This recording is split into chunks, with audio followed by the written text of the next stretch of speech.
Hello everyone, কি করছেন আপনারা সবাই? আমি কি করছি সেটাই আপনাদের মাঝে শেয়ার করছি।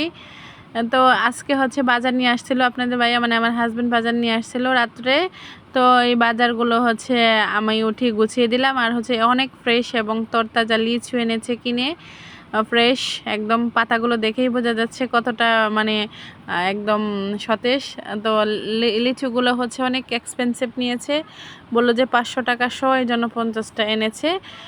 তো আর লিচুগুলো মানে সত্যি দেখতে, কালারটা আমি বুঝতে পারছি না ক্যামেরার মধ্যে কেন আসলো না। মানে অনেক চমৎকার একটা লিচুর মধ্যে অরিজিনাল যে একটা কালার আসে, এই কালারটা আসছে লিচুর মধ্যে। হয়তো বা আমার মোবাইলটা বেশি একটা দামি না, এই জন্য হয়তো বা কালারটা আসে নাই। তো সবগুলো বাজার হচ্ছে আপনাদের মাঝে শেয়ার করছি। তো টমেটো খেতে পছন্দ করে আমার হাজব্যান্ডের জন্য হচ্ছে সালাদ খেতে, আর হচ্ছে এটা হচ্ছে বোম্বাই মরিচ একটা ছিল, ও সালাদ খেতে খুব পছন্দ করে, এই জন্য সালাদ। তো আমার ছেলে হচ্ছে ক্যামেরার সামনে বসেছে, ও হচ্ছে বাজারগুলো বের করে করে দেখাচ্ছে, আমি হচ্ছে ভিডিও করছি। তো এদিক দিয়ে হচ্ছে বেগুন ভাজার জন্য বেগুন এনেছে, তারপর হচ্ছে কাঁকরোল এনেছে, তারপর হচ্ছে এই দিক দিয়ে কি বলে এটাকে, সাজনা এনেছে। তো সাজনার সিজন যেহেতু শেষ হয়ে গেছে, আর এই যে একদম ফ্রেশ কাঁকরোল এনেছে, তারপর হচ্ছে শসা এনেছে, ভেন্ডি এনেছে, পেঁয়াজ এনেছে। আর বাচ্চাদের খাবারের তালিকায় লিচু ছিল। প্রত্যেক দিনই একটা না একটা আনার চেষ্টা করে, আগে হয়তো অনেক আনতো আগে। তো আমি হচ্ছে আগে তখন পেজ চালু করিনি, তো লেবু ছিল। তো ওগুলো আপনাদেরকে কি করে দেখাবো। আগের আমার লাইফস্টাইল অন্যরকম ছিল, আমাদের অনেকটাই অন্যরকম ছিল। ওর আমার হাজব্যান্ডের পকেটে টাকা থাকলে ও হচ্ছে বাজারে যাইলে মানে যেটা ওর কাছে ভালো লাগবে সেটাই আনবে। এটা দেখে আমি অনেক রাগ করতাম।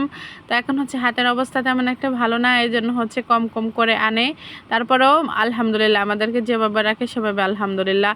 ওর আজ 3 বছর ধরে হচ্ছে কোনো জব নেই, এই জন্য হচ্ছে ও ওর মতো করে বিজনেস করছে, শুরু করছে নতুন করে। এই জন্য হচ্ছে আমরা আমাদের মতো একটু মানে স্বাভাবিক যেভাবে চলি এর চাইতে অল্প একটু কম, তারপরও আলহামদুলিল্লাহ ওর সাধ্য অনুযায়ী আমাদেরকে ভালো রাখার চেষ্টা করে।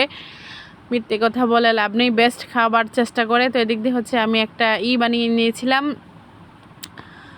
এই কেক বানিয়েছিলাম একদম অল্প একটু ময়দা দিয়ে, তারপর হচ্ছে ডিম দিয়েছি, এখানে তেল ইউজ করেছিলাম, তারপর বেকিং সোডা ভালো করে করে চিনি দিয়ে ডোটা করে একদম হচ্ছে 1 ঘন্টার মতো জাল করেছিলাম চুলায়। দেখেন মাশাল্লাহ কেকটা একদম পারফেক্ট হয়েছে, আমার কাছে তো ভীষণ ভালো লেগেছে এবং বাচ্চারাও অনেক খুশি থেকেছে। অর্ধেকটা হচ্ছে ছিল, ভাবছিলাম যে আশেপাশে বা ওর আব্বু খাওয়ার পরে পরবর্তীতে হচ্ছে বাচ্চাদেরকে একটু কেটে দেবো। বিশ্বাস করেন আমি শুয়েছিলাম, ও হচ্ছে পুরোটাই মানে খেয়ে অল্প একটু রেখে চলে গেছে।